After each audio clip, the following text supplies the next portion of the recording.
Bismillahirrahmanirrahim. Assalamualaikum warahmatullahi wabarakatuh.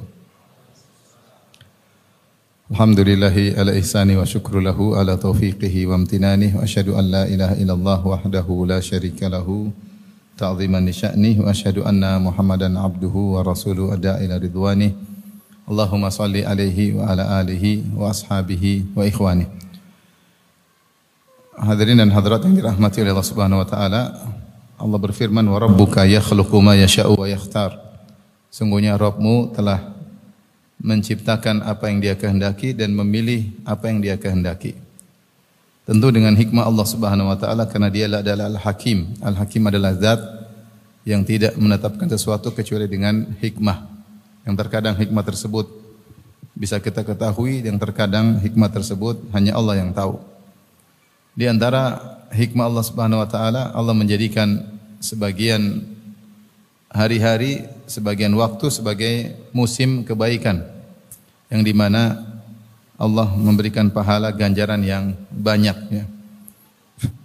Seorang mukmin tentunya menunggu kesempatan tersebut untuk banyak beramal soleh di musim-musim yang telah dipilih oleh Allah Subhanahu wa taala. Karena dia tahu bahwasanya kehidupan dunia ini hanyalah sebentar dan kesempatan bagi dia untuk bisa beramal soleh tidak banyak. Kita tidak tahu kapan kita dipanggil oleh Allah Subhanahu wa taala, sementara tanda-tanda bahwasanya kita akan meninggalkan dunia ini semakin bertambah. Allah Subhanahu wa taala berfirman, wa ja'akumun nadhir, dan telah datang kepada kalian peringatan. Sebagian ulama menafsirkan maksudnya adalah uban. Uban jika tumbuh pada diri seorang menunjukkan bahwasanya dia akan segera meninggalkan dunia ini menuju pada kehidupan yang sesungguhnya, yaitu kehidupan akhirat. Maka hendaknya dia perbanyak bekal untuk bertemu dengan hari tersebut. Makanya Allah berfirman, wa tazawwadu fa inna khairaz zadi taqwa. Berbekalah kalian dan sebaik-baik bekal adalah ketakwaan. Terlebih lagi di zaman ini banyak sekali hal-hal yang membuat kita lalai untuk beribadah. Fitnah di mana-mana, berita di mana-mana, ya. Kriminal di mana-mana, ya. Ghibah di mana-mana, fitnah harta, fitnah jabatan, fitnah wanita, macam-macam fitnah yang tersebar di zaman kita. Sehingga semangat beribadah semakin berkurang. Oleh karenanya Rasulullah SAW bersabda, al-ibadatu fil harji kahijratin ilayya. Beribadah di masa-masa fitnah adalah seperti berhijrah kepadaku. Karena di masa-masa fitnah, orang sibuk ngurusin fitnah tersebut. Berita yang tidak berhenti, komentar yang tidak berhenti, mengejar harta yang tiada penghujungnya, ya. Sehingga lupa hari-hari dilewati, terkadang lupa baca Quran, hari-hari dilewati terkadang lupa zikir pagi petang, hari-hari dilewati terkadang tidak sempat salat berjamaah, tidak sempat salat qobliyah, tidak sempat salat ba'diyah. Dan itu sebagian kita demikian melewati hari-harinya. Sementara uban semakin bertambah, semakin waktu bertemu kita dengan Allah semakin dekat. Oleh karena di antara rahmat Allah dan kasih sayang Allah, melihat kondisi kita seperti ini, maka Allah memberikan waktu-waktu spesial, musim-musim, kalau bahasa kita Allah obral pahala, Allah obral ampunan, kita Allah beri janji ampunan, janji surga di hari-hari spesial tersebut. Maka seorang muslim jika bertemu dengan hari tersebut hendaknya dia maksimal. Dia kurangi kegiatannya, dia tata kegiatannya sehingga ketika bertemu dengan hari tersebut dia dalam kondisi bisa optimal beribadah kepada Allah Subhanahu wa taala. Kita bisa menata. Urusan dunia kita bisa nata. Kalau mau ujian kita tata, nanti saya ujian akhir bulan. Maka kita tata semua kegiatan, kita atur sehingga ketika mau ujian kita konsen. Bisa kalau urusan dunia. Kita bisa nata kegiatan kita. Maka seharusnya urusan akhirat yang ini adalah kehidupan kita yang sungguhnya, ya. Kehidupan ini hanya laibun walahu, hanyalah permainan senda gurau, cepat selesai. Wa inna daral akhirata lahiyal hayawan, dan kehidupan akhirat itulah kehidupan yang sesungguhnya. Rasulullah SAW bersabda, Allahumma la aisha illa aishul akhirah. Ya Allah, tidak ada kehidupan yang sungguhnya kecuali kehidupan apa? Akhirat. Maka harusnya kita mempersiapkan diri, menata agar bisa ketika di hari-hari yang spesial tersebut kita bisa optimal. Di antara hari-hari spesial Di antaranya adalah 10 hari awal bulan Dzulhijjah. 10 hari awal bulan Dzulhijjah. Ini hari-hari yang sangat istimewa. Begitu banyak dalil yang menunjukkan akan keutamaan hari-hari tersebut. Taib, ikhwan dan akhwat yang rahmati Allah Subhanahu wa taala, untuk motivasi saya pribadi dan juga para hadirin hadirat, maka kita akan berbicara tentang keutamaan bulan Dzulhijjah dan lebih spesifik lagi adalah 10 hari awal bulan Dzulhijjah. Adapun bulan Dzulhijjah maka datang keistimewaannya, di antaranya bulan Dzulhijjah adalah salah satu dari Ashhurul Hurum, dari bulan-bulan haram yang kata Allah Subhanahu wa taala, inna iddatash syuhuri indallahi 12 syahran fi kitabillah yauma khalaqas samawati wal ard minha arba'atun hurum fala tadhlimu fihinna anfusakum. Kata Allah Subhanahu wa taala, sungguhnya bilangan bulan di sisi Allah ketika Allah menciptakan langit dan bumi ada 12. Itu sudah dahulu Allah sudah menetapkan 1 tahun itu 12 bulan. Kemudian kata Allah Subhanahu wa taala, minha arba'atun hurum, di antara 12 bulan tersebut ada bulan-bulan haram, 4 bulan. Maka Allah berkata, fala tadhlimu fihinna anfusakum, maka janganlah kalian berbuat zalim atau bermaksiat di bulan-bulan tersebut. Adapun bulan-bulan haram yaitu Dzulqa'dah, Dzulhijjah, Muharram dan Rajab. Salasatun mutawaliyat wa Rajabul fard, 3 bulan berturut-turut, Dzulqa'dah, Dzulhijjah, Muharram, dan ada yang mengatakan Rajab Mudhar, yaitu Mudhar yang benar ketika menetapkan bulan Rajab, tidak diotak-atik, tidak kedepankan, tidak dimundurkan. Sehingga 4 bulan haram, 3 bulan berturut-turut, yang 1 terpisah. Ketika Allah berfirman, fala tadhlimu fihinna anfusakum, janganlah kalian berbuat zalim di bulan tersebut. Sebagian ulama memahami berarti berbuat zalim di bulan-bulan haram dosanya lebih besar. Itu maksiatnya lebih besar. Tidak dilipat gandakan kuantitasnya, tapi dilipat gandakan kualitasnya. Artinya dosa di luar bulan haram tidak sama dosa ketika di bulan haram. Maka mafhum mukhalafahnya sebaliknya pun demikian. Maka berbuat amal saleh di bulan-bulan haram lebih afdal daripada di luar bulan-bulan haram. Ini secara umum, dan di antara bulan-bulan haram tersebut adalah bulan Dzulhijjah, bulan Dzulhijjah. Taib. Ini keistimewaan pertama bulan Dzulhijjah. Keistimewaan kedua, ikhwan dan akhwat yang dirahmati Allah Subhanahu wa taala, ternyata bulan Dzulhijjah termasuk dari bulan-bulan haji. Termasuk dari bulan-bulan haji. Allah Subhanahu wa taala berfirman, Al-hajju asyhurum ma'lumat. Al-hajju asyhurum ma'lumat. Ya. Haji itu bulan-bulannya tertentu, yaitu 3 bulan. Syawal, Dzulqa'dah, Dzulhijjah. Syawal, Dzulqa'dah, Dzulhijjah. Dan dikatakan Dzulhijjah karena di situ ada pelaksanaan haji. Sehingga bulan tersebut dinamakan Dzulhijjah, yaitu bulan yang ada pelaksanaan hajinya. Dan pelaksanaan haji bisa dimulai dari bulan Syawal. Syawal, Dzulqa'dah, Dzulhijjah. Maksudnya apa? Seorang boleh berihram dengan ihram haji sejak bulan Syawal. Seandainya ada seorang ingin haji ifrad, kemudian dia dari negerinya berangkat, ketika melewat miqat tanggal 1 Syawal, sudah boleh dia mengatakan labbaik Allahumma hajjan, sudah boleh. Karena dimulai sejak 1 Syawal. Kemudian dia bertahan pakai kain ihramnya sampai dia bertahallul pada tanggal 10 Dzulhijjah. Tapi dia boleh start sejak tanggal 1 Syawal, tapi berat. 1 Syawal 1 bulan, Dzulqa'dah 1 bulan, 2 bulan pakai ihram terus, berat. Tapi kondisi orang berbeda-beda, ya, tapi sudah boleh. Sebenarnya Allah mengatakan juga demikian, kalau seorang ingin haji tamattu, maka dia supaya dikatakan haji tamattu kan haji plus umroh, umroh kemudian haji. Nah, disebut umroh tamattu jika umrohnya dimulai di bulan-bulan haji. Maka dia start, misalnya dia mengatakan dia pergi bulan Syawal, dia mengatakan labbaik Allahumma umrah mutamatti'an biha ilal hajj. Ya Allah, aku ingin umrah tamattu. Dia umrah tanggal 1 Syawal. Dia umrah, kemudian dia bertahallul, kemudian dia tunggu sampai tanggal 8 Dzulhijjah untuk mulai haji.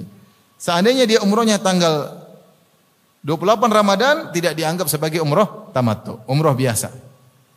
Kenapa? Karena bulan haji dimulai sejak tanggal berapa? 1 Syawal. Faham? Ini orang bilang, Ustaz, kenapa bulan haji panjang sekali? padahal pelaksanaannya cuma bulan Dzulhijjah. Enggak, ini ditinjau dari start mulai dia boleh berihram dengan ihram haji.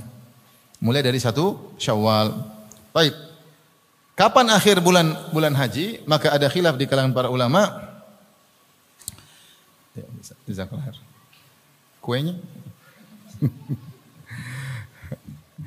Adapun akhir bulan Dzulhijjah maka ada dua pendapat. Pendapat jumhur mengatakan akhir bulan Dzulhijjah pada tanggal 10 Dzulhijjah, dan pendapat kalau tidak salah Malikiyah berpendapat akhir bulan Dzulhijjah pada tanggal 30 Dzulhijjah. Apa maksudnya? Intinya mereka mengatakan bahwasanya kalau belum akhir bulan Dzulhijjah maka hendaknya jangan umrah. Hendaknya jangan mulai apa? Umrah, karena ini masih bulan-bulan haji. Bagi yang berpendapat akhir bulan Dzulhijjah adalah tanggal 30, maka umrahnya nanti setelah di bulan Muharram. Bagi yang berpendapat akhir Dzulhijjah tanggal 10, kalau mau umrah boleh start setelah musim haji tanggal 11, sudah boleh mulai umrah. Tapi intinya bulan Dzulhijjah termasuk dari bulan-bulan haji, bahkan namanya spesial Dzulhijjah, yaitu bulan haji karena di situ ada pelaksanaan ibadah yang sangat agung yang termasuk rukun Islam, yaitu haji. Baik, ini keutamaan yang kedua. Dia termasuk bulan haram yang pertama, yang kedua dia termasuk bulan haji. Jadi bulan haram ada berapa? 4. Bulan haji ada berapa? Ada 3. Kemudian keutamaan berikutnya, di bulan Dzulhijjah itu ya ada 10 hari pertama yang spesial. Ini disebut al-Asyar al-Awwal, 10 hari pertama bulan Dzulhijjah. Yang datang keistimewaannya secara spesifik dalam ayat maupun dalam hadis. Adapun dalam ayat Allah berfirman dalam surat Al-Fajr, kata Allah Subhanahu wa taala, "Wal fajri wa layalin 'ashr wasy-syaf'i wal watr wal laili idza yasar." Hal fi dzalika qasamul lidzi hijr. Kata Allah Subhanahu wa taala, "Wal fajr demi fajar, wa layalin 'ashr demi malam-malam yang 10." Layalin jamak dari lailah, maksudnya adalah malam. Mayoritas ulama berpendapat yang dimaksud dengan walayalin asyr demi 10 malam maksudnya adalah 10 hari Dzulhijjah, 10 hari Dzulhijjah. Ini pendapat mayoritas ulama. Sebagian ulama berpendapat yang dimaksud dengan demi 10 malam adalah 10 malam terakhir bulan Ramadan. Ini juga pendapat sebagian ulama. Adapun jumhur berpendapat yang dimaksud adalah 10 hari Dzulhijjah karena ditinjau setelah itu Allah sebutkan wasy-syafi'i wal watr. Wasy-syafi'i maksudnya demi yang genap, maksudnya hari nahar. Wal watr demi yang ganjil, maksudnya hari apa? Arafah, tanggal 9 Dzulhijjah. Adapun orang Arab menamakan layalin maksudnya adalah hari, maka itu biasa. Mereka berapa hari kau pergi? 3 malam. Maksudnya 3 malam itu 3 malam dan sekaligus apa? Beserta siangnya. Karena kadang mereka mengungkapkan hari dengan yaum, kadang mereka mengungkapkan hari dengan lail. Seperti ketika Nabi Zakaria bernazar, ya, salasata ayyamin illa ramza, ya. Kau tidak bisa berbicara kepada orang, kata Allah, salasata ayyamin illa ramza, 3 hari kecuali hanya isyarat. Itu dalam surat Al-Imran. Dalam surat Maryam, salasa layalin. Allah menyebutkan 3 malam. Jadi 3 malam itu maksudnya 3 hari itu tadi. Jadi terkadang orang Arab mengungkapkan hari dengan apa? Dengan lail. Beda kalau mereka bilang nahar berarti siang.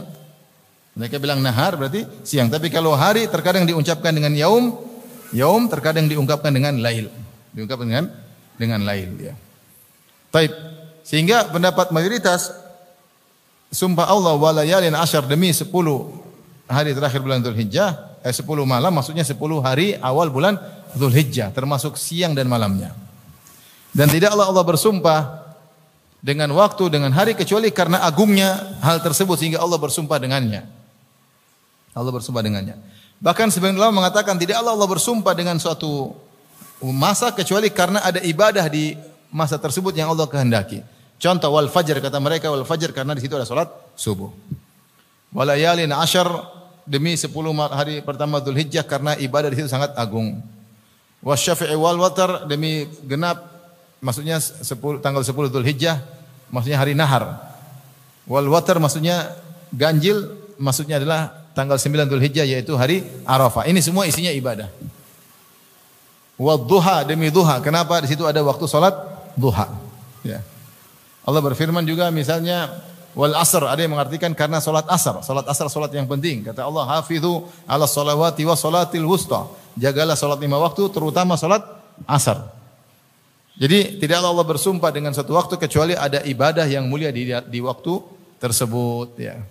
Agar orang ingat Allah di waktu tersebut. Nah, ini pendapat yang kuat dan dia pendapat mayoritas ulama bahwa yang dimaksud dengan yang Allah bersumpah walayalin asyar maksudnya demi 10 hari pertama bulan Dzulhijjah, dan Allah tidak bersumpah kecuali hari tersebut hari yang agung, harus kita isi dengan banyak ibadah. Sebagian ulama berpendapat maksudnya 10 hari terakhir bulan Ramadan. Dari sini para ulama mengatakan kalau kita mengadakan komparasi antara 10 hari Dzulhijjah dengan 10 malam bulan Ramadan, mana yang lebih afdal? Kata mereka, ditinjau dari siangnya, maka yang paling afdal adalah 10 siang di hari Dzulhijjah. Dari tanggal 1 tanggal 10 lebih afdal daripada 10 hari terakhir siang di bulan Ramadan. Jadi kalau dikomparasi mana yang lebih terbaik? Mereka mengatakan 10 siang di bulan Dzulhijjah, 10 hari pertama Dzulhijjah lebih afdal daripada 10 siang di akhir bulan Ramadan. Karena hari yang terbaik sepanjang tahun adalah hari Nahar. Hari afdalu al-yaum, hari yang paling terbaik adalah hari apa? Nahar, 10 Dzulhijjah. Kenapa pada hari tersebut ada orang salat Id, ada potong korban, ada tawaf ifadah, ya. Ada ibadah haji banyak, lempar jamarat, semuanya pada tanggal 10 Dzulhijjah. Jadi banyak ibadah-ibadah agung dilaksanakan pada hari tersebut, maka dia adalah siang yang terbaik. Adapun malam terbaik sepakat adalah malam Lailatul Qadar. Lailatul Qadri khairun min alfi syahr, dan itu terdapat pada 10 malam terakhir bulan Ramadan. Jadi ditinjau kalau siang yang terbaik 10 awal bulan Dzulhijjah, kalau malam yang terbaik adalah malam Ramadan. Bukan berarti malam di 10 awal Dzulhijjah tidak baik, baik juga, cuma masih kalah dengan malam Ramadan yang di situ ada Lailatul Qadar. Tapi intinya seorang semangat untuk beribadah di 10 hari pertama bulan Dzulhijjah. Ini yang ketiga. Keutamaan yang keempat, Allah berfirman, dan ini berdasarkan tafsiran para salaf. Allah berfirman tentang Nabi Musa. Kata Allah Subhanahu wa taala, "Wa wa'adna Musa 30 lailatan wa atmamnaha bi 'ashrin fatamma miqatu rabbih 40 lailah." Kata Allah, kami berjanjikan kepada Nabi Musa 30 hari, datanglah engkau wahai Musa ke Bukit Tursina, aku akan berikan kepada engkau Taurat. 30 hari lagi. Akhirnya disebutkan Nabi Musa puasa 30 hari penuh. Ketika sudah tiba waktunya untuk bertemu dengan Allah, Allah tambahkan lagi. Wa atmamnaha bi ashrin, kami tambahkan 10 hari lagi.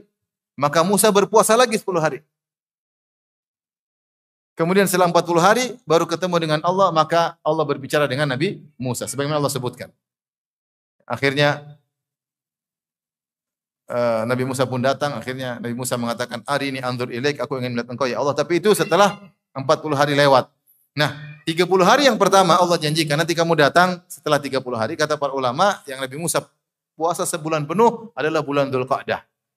Bulan Dzulqa'dah. 10 hari tambahan, fatmamna bi ashrin. Fatmamna bi ashrin, kami tambah 10 hari, kata mereka 10 hari awal bulan Dzulhijjah. Allah suruh tambah karena itu hari mulia. Karena itu hari mulia. Dan pada hari ke-10, kata Ibnu Katsir rahimahullah, pada hari ke-10 disitulah Nabi Musa selesai berpuasa, dan di hari 10 itulah dia bertemu dengan Allah Subhanahu wa taala pada tanggal 10 Dzulhijjah. Ini tafsir dari sebagian salaf bahwasanya dimaksud dengan 10 tersebut yang Allah kasih tambahan adalah 10 hari awal bulan Dzulhijjah. Tidaklah Allah menyuruh Nabi Musa nambah 10 hari karena 10 hari tersebut mulia, sehingga Nabi Musa puasa lagi. Puasa lagi sampai akhirnya bertemu dengan Allah pada tanggal 10 Dzulhijjah. Ini keutamaan yang keberapa? Yang keempat. Yang disebut dalam Al-Qur'an. Keutamaan yang kelima yang terkait dengan 10 Dzulhijjah, Allah berfirman dalam Al-Qur'an, ya. Allah menamakan 10 Dzulhijjah dengan ayyam ma'lumat, hari-hari yang diketahui. Yang wajar harus diketahui oleh orang untuk diisi dengan ibadah. Ya. Wa adzin fin nasi bil haji ya'tuka rijalan wa ala kulli dhamirin ya'tina min kulli fajjin amik liyashhadu manafi'a lahum wa yadhkuru ismallahi fi ayyamin ma'lumatin ala ma razaqahum min bahimatil an'am. Dalam surat Al-Hajj kata Allah, wa adzin fin nasi bil haji, wahai Ibrahim berilah pengumuman kepada manusia untuk berhaji. Ya'tuka rijalan, maka orang akan datang melaksanakan ibadah haji berjalan kaki. Wa ala kulli dhamirin, atau mereka datang dengan naik onta, min kulli fajjin amik, dari berbagai penjuru yang jauh. Buat apa? Liyashhadu manafi'a lahum, agar mereka bisa menyaksikan manfaat-manfaat dari ibadah haji. Dengan berkumpulnya orang banyak manfaat bisa didapatkan. Ini dirasakan oleh para jamaah haji ketika mereka berhaji. Lihat berbagai macam model manusia, lihat bagaimana keramaian, lihat bagaimana persatuan kaum muslimin, lihat banyak manfaat. Bagaimana lemahnya manusia kalau sudah tenggelam dalam lautan manusia tidak bisa berkutik. Ya. Bagaimana si kain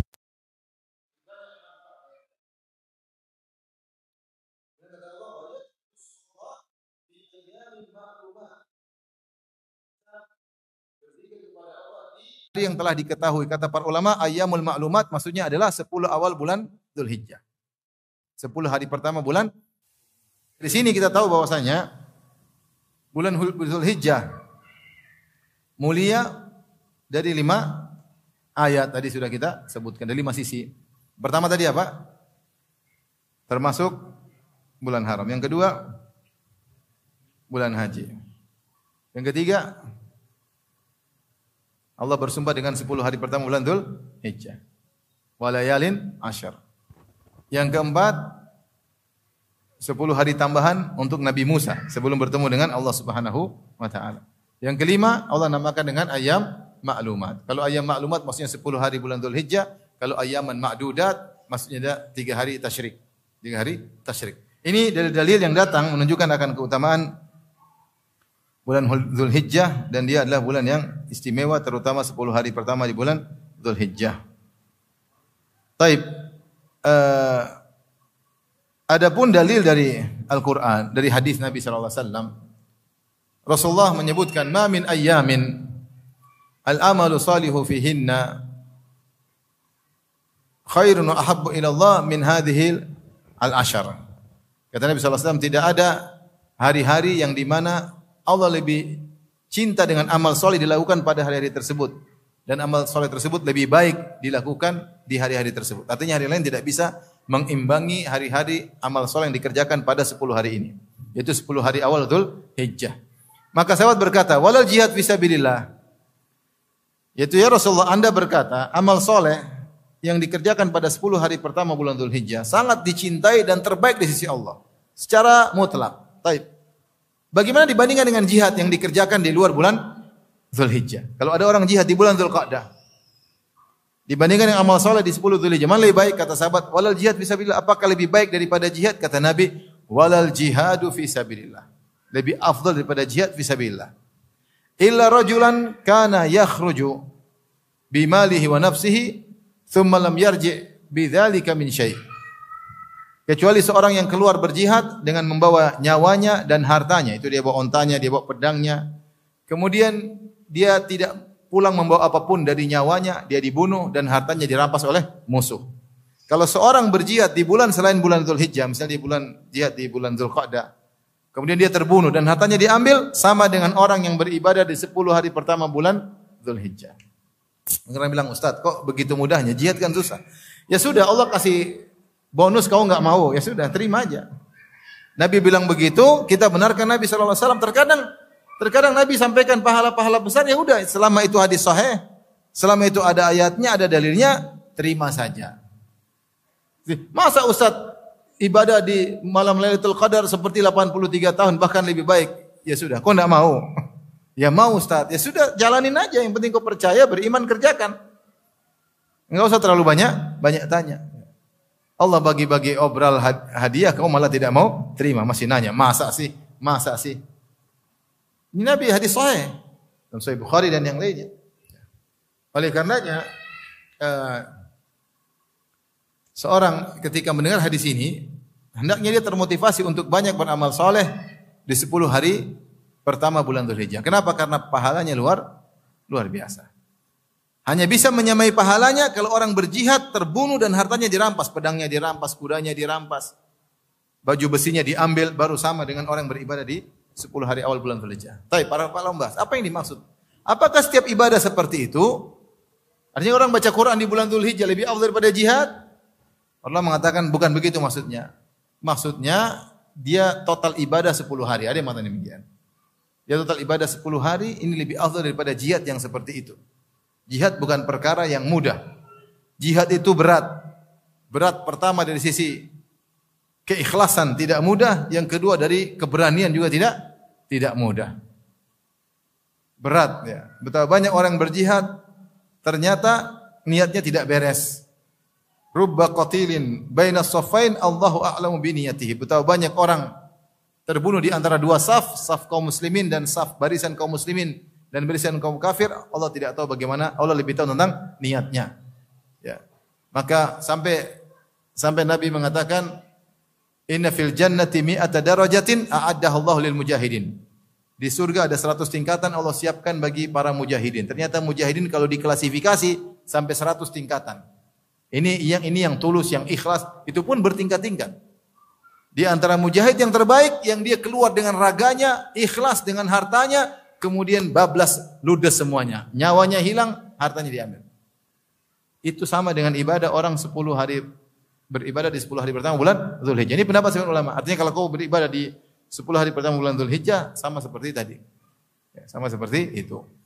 Maka ibadah apapun lebih Allah sukai dikerjakan 10 hari pertama bulan Dzulhijjah daripada hari-hari yang lain. Bahkan bulan Ramadan, bahkan siang bulan Ramadan lebih afdal 10 hari pertama bulan Dzulhijjah. Nah, ini keistimewaan 10 hari pertama bulan Dzulhijjah. Ini banyak tidak diketahui atau dilalaikan oleh sebagian kaum muslimin. Kalau bulan Ramadan memang diagungkan oleh kaum muslimin secara umum. Semua orang tahu bulan Ramadan karena ada puasanya di situ. Sehingga mereka semangat, mereka agungkan bulan tersebut. Kalau 10 Dzulhijjah banyak orang lalai. Kurang hidup maksud saya, kurang dihidupkan hari-hari tersebut, padahal pahalanya sangat besar. Maka kita perlu mensosialisasikan keutamaan 10 pertama bulan Dzulhijjah. Kita hidupkan ibadah di rumah, suami istri, anak-anak biar terpengaruh. Suruh puasa, sedekah, berbakti sama orang tua, sambung silaturahmi, dan banyak ibadah yang bisa dilakukan ketika 10 hari awal bulan Dzulhijjah. Karena 10 siang bulan Dzulhijjah lebih afdal daripada 10 siang bulan Ramadan. Maka seorang berusaha untuk semangat beribadah di 10 hari tersebut. Baik. Ibadah apa yang bisa kita lakukan pada 10 hari tersebut ya?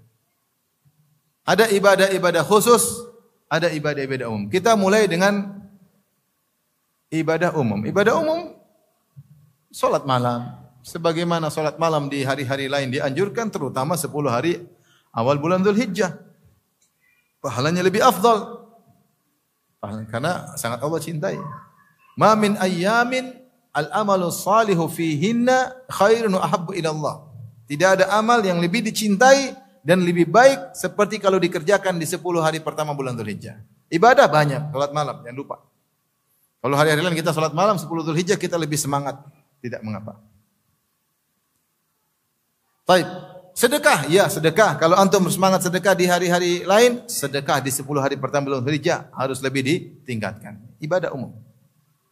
Silaturahmi, ya silaturahmi. Kalau ada waktu kita silaturahmi di luar bulan Dzulhijjah, semangat pahalanya besar. Di 10 hari pertama bulan Dzulhijjah silaturahmi pahalanya lebih besar. Baca Al-Qur'an. Kalau baca Al-Qur'an di bulan Ramadan kita semangat, kita bisa khatam 4 kali, 5 kali, 6 kali. Maka 10 hari pertama Dzulhijjah jangan lupa juga khatam Qur'an. Kalau bisa, kalau nggak bisa ya sudah, mau apa boleh buat. Kalau bisa, ya ini ibadah banyak. Kenapa disebutkan banyak? Supaya kita bisa apa sih yang bisa kerjakan. Tidak harus semuanya. Yang penting yang bisa kita kerjakan. Kesempatan orang berbeda-beda. Kesempatan orang berbeda-beda. Ini diantara ibadah-ibadah yang bisa kita. Ibadah apa saja? Sedekah, puasa, apa saja yang bisa kita kerjakan maka kita kerjakan. Di antaranya yang ada khilaf tentang puasa 9 hari pertama bulan Dzulhijjah. Ada yang mengatakan hadisnya dhaif, ada yang mengatakan hadisnya hasan atau sahih seperti Syekh Al-Albani mensahihkan. Rasulullah berpuasa yaumut tis'a, yaitu tis'a Dzulhijjah, Rasulullah SAW puasa 9 hari. Hadis ini perselisihkan. Tapi 4 mazhab, mazhab Maliki, mazhab Hanafi, mazhab Maliki, mazhab Syafi'i, mazhab Hambali mengatakan sunnah seorang untuk berpuasa dari hari pertama sampai hari tanggal 8 bagi orang berhaji. Kalau haji tanggal 9 tidak puasa. Bagi orang tidak berhaji dari hari pertama sampai tanggal 9. Tanggal 10 enggak boleh. Karena tanggal 10 lebaran, ya. Puasa tidak sah. Tapi 4 mazhab berpendapat yang tidak haji maka disunahkan dia berpuasa dari tanggal 1 sampai tanggal 9. Tapi bolehkah kita berpuasa berturut-turut? Ya Ustaz, bukankah puasa terbaik puasa Daud? Ya, puasa Daud memang terbaik. Sampai ada yang mengatakan makruh puasa hari berturut-turut kecuali yang dibolehkan. Seperti puasa berturut-turut, misalnya puasa apa? Puasa Ayyamul Bid, ya enggak? Berturut-turut enggak? Berturut-turut. Contoh yang boleh berturut-turut puasa Sittan min Syawal, 6 hari di bulan apa? Syawal, boleh. Di antaranya 9 hari bulan Dzulhijjah. Ya sebisanya, mau 9 bagus, mau 7, 6 terserah. Yang penting perbanyak puasa. Meskipun kalau hadisnya sahih jelas disunahkan, kalau hadisnya dhaif pun kita mengambil dalil umum bahwasanya sebagaimana dianjurkan untuk puasa di hari-hari lain, maka 9 Dzulhijjah dia ada dalil mengkhususkan tentang keutamaan ibadah di hari tersebut. Dan tidaklah Nabi motivasi untuk beribadah di hari tersebut kecuali agar kita beribadah. Kecuali agar kita beribadah. Di antara ibadah yang sangat dianjurkan adalah berpuasa. Di 10 hari. Kemudian di antara ibadah yang tidak kalah penting adalah memberi makan kepada orang-orang susah, pada karib kerabat. Dalam Sahih Bukhari Rasulullah SAW pernah ditanya, ayul islami khair? Islam apa yang terbaik?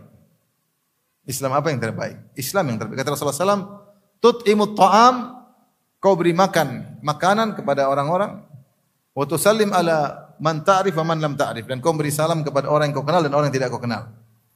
Rasulullah mengatakan di awal, tut'imut ta'am, berilah makan. Dan ini memberi makan disebut dalam Al-Quran, ya, dalam hadis-hadis banyak sekali. Ya. Wa yut'imuna ta'ama. Dalam hadis kita perhatikan banyak sekali dalil ayat tentang memberi makan. Wa yut'imuna ta'ama ala hubbihi. Au it'amun fi yaumin dhi masghabah. Atau kau beri makan di hari orang kelaparan. Memberi makan. Apalagi hadis banyak sekali Allah menyebutkan tentang memberi makan. Seperti Rasulullah SAW ketika pertama kali masuk di kota Madinah. Maka Abdullah bin Salam berkata, awwalu kalamin sami'tuhu minan Nabi sallallahu alaihi wasallam. Perkataan pertama yang saya dengar dari Nabi ketika Rasulullah masuk kota Madinah, Rasulullah berkata, ya ayuhan nas, wahai manusia sekalian, afsus salam. Tebarkanlah salam, ya. Wa at'imut ta'am, dan berilah makanan kepada orang-orang. Wasilul arham, dan sambunglah silaturahmi. Wa sallu bil lail wan nasu niyam, salatlah di malam hari ketika orang sedang tidur. Tadkhulul jannata bisalam, niscaya kalian akan masuk surga dengan penuh keselamatan. Nabi bilang sering di antaranya adalah it'amut ta'am, berilah makan kepada orang-orang. Saya punya kawan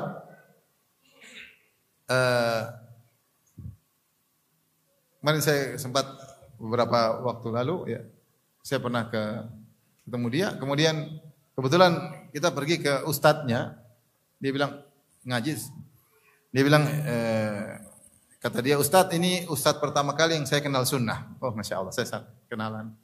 Mungkin tidak terkenal, tapi ini Ustadz pertama kali kenal sunnah. Bukan Ustadz YouTube ya. Bukan Ustadz YouTube. Kemudian Ustadz ini ngomong, Ustadz Firanda ini kawan kita ini, ya, dia ngaji sama saya. Terus saya sampaikan satu hadis. Hadis ini, ayu islami khair. Islam apa yang terbaik? It'amut ta'am. Tut'imut ta'am, kau beri makan. Sekarang dia terapkan. Pokoknya dia suka kasih makan apa? Orang. Sering bagi-bagi apa? Makanan. Ada acara-acara dia yang bayarin. Ada makanan dia kasih makan. Ya, mau kasih makan teman, mau kasih makan kerabat, mau kasih makan orang miskin. Suka bagi-bagi makanan. Terus waktu saya ke sana, dia potong kambing. Potong kambing, kemudian kambing dia sendiri, kemudian dimasak, dimakan enak. Maka dia cerita bahwasanya udah lama saya ketemu waktu itu ya. Dia cerita, Ustadz, saya punya lahan sekitar 1,5 hektar. Saya beli kambing dulu sudah sekitar 6 tahun atau 7 tahun lalu. Saya beli kambing 11. Habis itu saya nggak pernah beli lagi. Kambing itu berkembang. 40 lebih. Tiap 2 minggu sekali saya potong entah berapa ekor. Sampai sekarang kemarin masih 40. Saya mau tambah lagi, khawatir mengganggu orang. Ya, saya khawatir karena dan tetangga nggak ada yang marah karena mereka juga kebagian tiap 2 minggu sekali. Potong, muncul lagi, potong, muncul lagi, potong, muncul lagi. Subhanallah berkah. Itu berjalan sampai sudah 6 tahun. Kambing gratis, bagi. Ada kambing potong. Karena dia ingin mengamalkan hadis itu. Tut imut ta'am. Maka jangan pelit-pelit. Ya. Kalau ada orang kasih undang makan. Di antara sifat Nabi ketika dipuji oleh Khadijah, wa takrid dhaif, kau memuliakan apa? Tamu. Udah tamu, dia makan. Enggak apa-apa meskipun apa? Gereh ya, enak. Baik. Jadi di antara ibadah yang mungkin kita kerjakan adalah memberi makan, cari orang miskin, panggil orang makan di rumah, kawan-kawan, panggil kerabat. 10 hari pertama Dzulhijjah atau acara buka puasa apalagi, ayo makan di rumah, boleh. Ibadah. Dia enggak puasa juga enggak apa-apa, makan mau puasa enggak puasa enggak apa-apa ya. Di Madinah, kalau sudah 10 hari terakhir, tiap hari ada apa?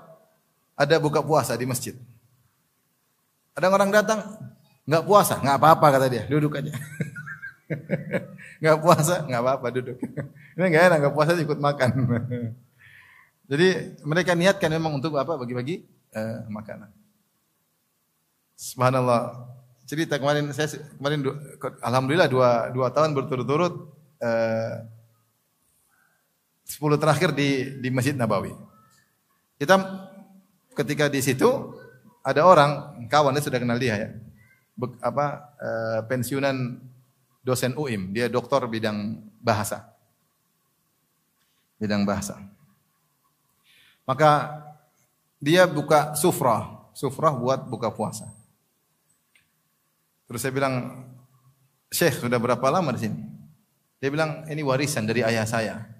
Kami sudah 30 tahun buka puasa di sini, 30 tahun." Terus saya baru tahun kedua ya. Waktu tahun pertama saya di situ selama 10 hari terakhir. Di belakang kita ada orang-orang Pakistan. Ya. Kata saya ini orang Pakistan sudah 15 tahun sama saya.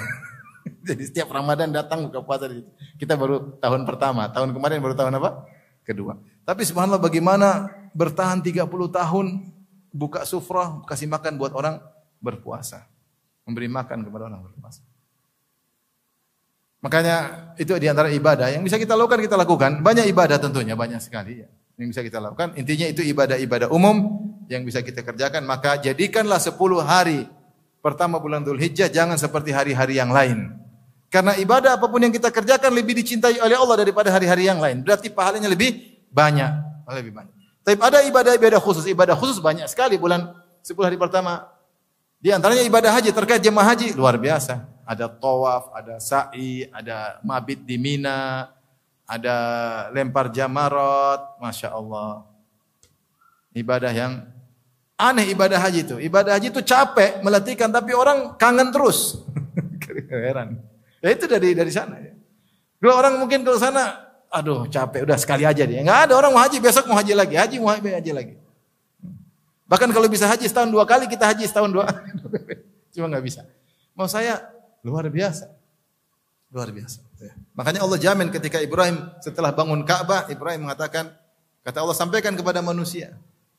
Bagaimana bisa sampai? Kata Allah, urusan kami. Ya, azin, sampaikan, kumandangkan agar mereka berhaji. Allah mengatakan, ya'tika rijalan.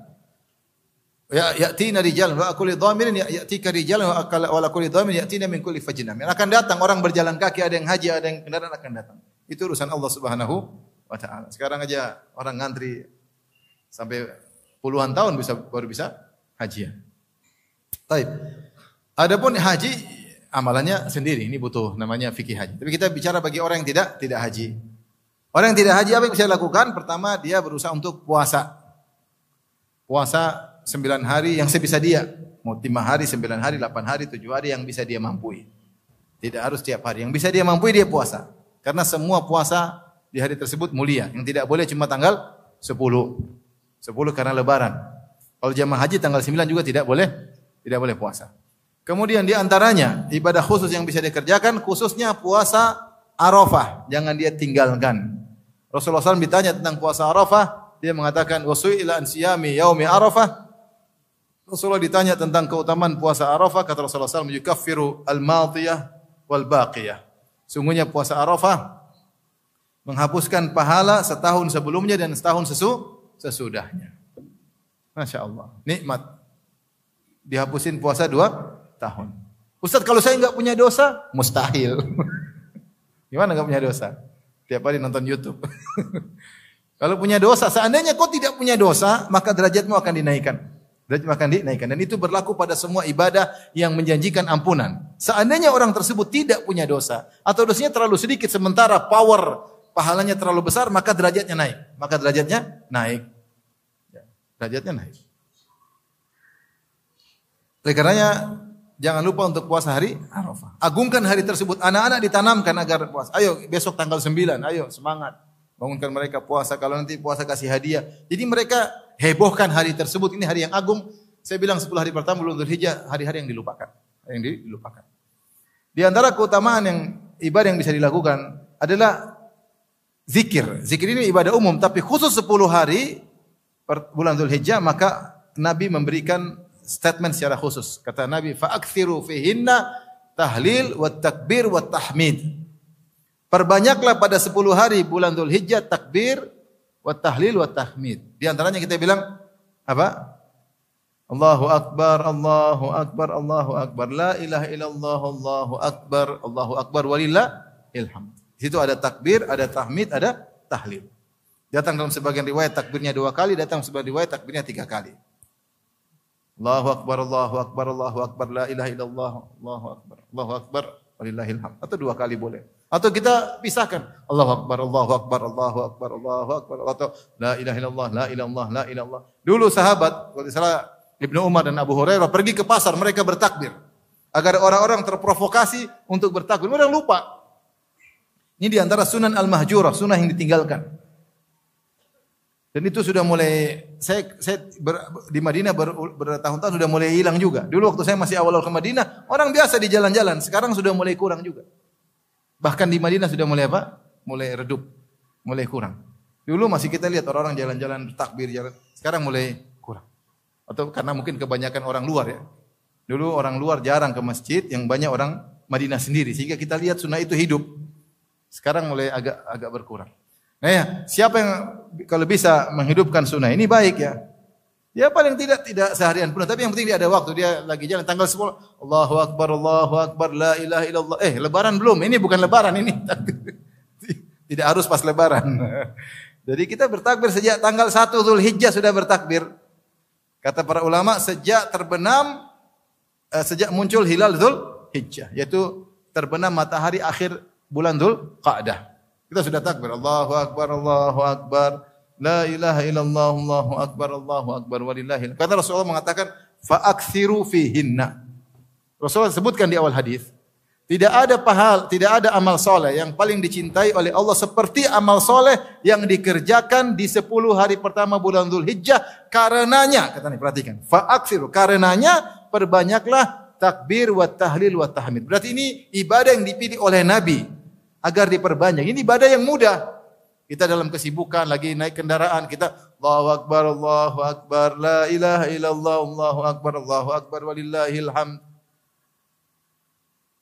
Dan ini 10 hari terakhir dan kemudian berlanjut juga hari-hari tasyrik sampai tanggal 13 terbenam matahari.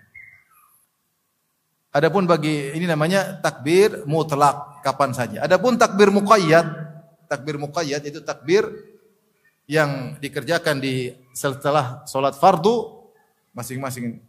Maka disebutkan sejak fajar hari Arafah, itu subuh hari Arafah, seorang habis solat subuh sudah bertakbir. Ada yang mengatakan begitu imam, Assalamualaikum warahmatullahi wabarakatuh, dia astagfirullah, Allahumma anta salam minka salam. Kemudian setelah itu dia bertakbir, mulai dia bertakbir. Allahu akbar, la ilaha illallah, Allahu akbar. Jadi dibaca setelah solat 5 waktu sampai hari ke-13. Sampai hari ke-13 solat asar. Ini namanya takbir muqayyad, itu takbir yang terikat dengan solat 5 waktu. Dibaca setelah salam, zikir sebentar, kemudian apa? Baca tersebut dimulai dari hari Arafah. Ini di antara ibadah yang dianjurkan. Maka ibadah yang mudah zikir, kapan-kapan kita lagi berjalan, lagi ngantri, lagi apa, kita berzikir ya, pada Allah Subhanahu wa taala. Tapi saya katakan ini sulit karena memulai kadang-kadang pekewo, kadang-kadang kok enggak ada temannya sendirian, enggak enak. Tapi kita jalankan, ya Allah Maha tahu, ya Allah Maha tahu. Meskipun enggak ada yang kerjakan, kita lakukan sebisa kita ini.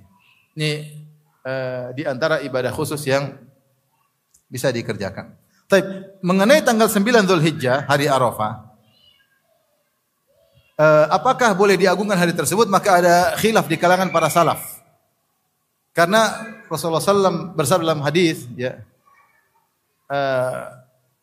ma min yaumin aktsaru min an yu'tika Allahu fihi abdan min yaumi Arafah. Wa innahu la yadnu thumma yubahi bihimul malaikah.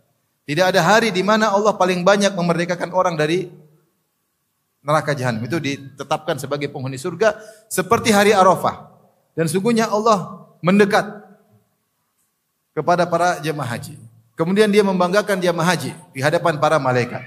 Dalam riwayat yang lain Rasulullah berkata, Allah berfirman, "Unzuru ila ibadi haula'i ja'uni syu'than kubran." Wahai para malaikat, kulihat para jemaah haji, mereka datang kepadaku dalam kondisi rambut semrawut penuh dengan debu. Dalam riwayat, ma arada haula, apa yang mereka inginkan. Seakan-akan Allah berkata, kalau mereka ingin apa saja yang akan aku kabulkan. Tentunya jemaah haji ingin masuk surga. Nah, hadis-hadis ini dibawakan oleh sebagian ulama bahwasanya itu hanya terkait bagi orang haji. Orang yang haji datang jauh-jauh, maka Allah mendekat kepada mereka dan mereka tanggal 9 tidak boleh berpuasa. Dan mereka dijanjikan ampunan oleh Allah Subhanahu wa taala. Bagi jemaah yang tidak hajian, mereka berpuasa. Mereka berpuasa dan mereka dapat ampunan 2 tahun, setahun sebelumnya, setahun sesudahnya. Baik, apakah orang tidak berpuasa boleh mengagungkan hari tersebut? Maka ada khilaf. Sebagian salaf membolehkan. Meskipun tidak ada spesifik, hari itu pergi ke masjid banyak beribadah kepada Allah Subhanahu wa taala dari zuhur sampai maghrib.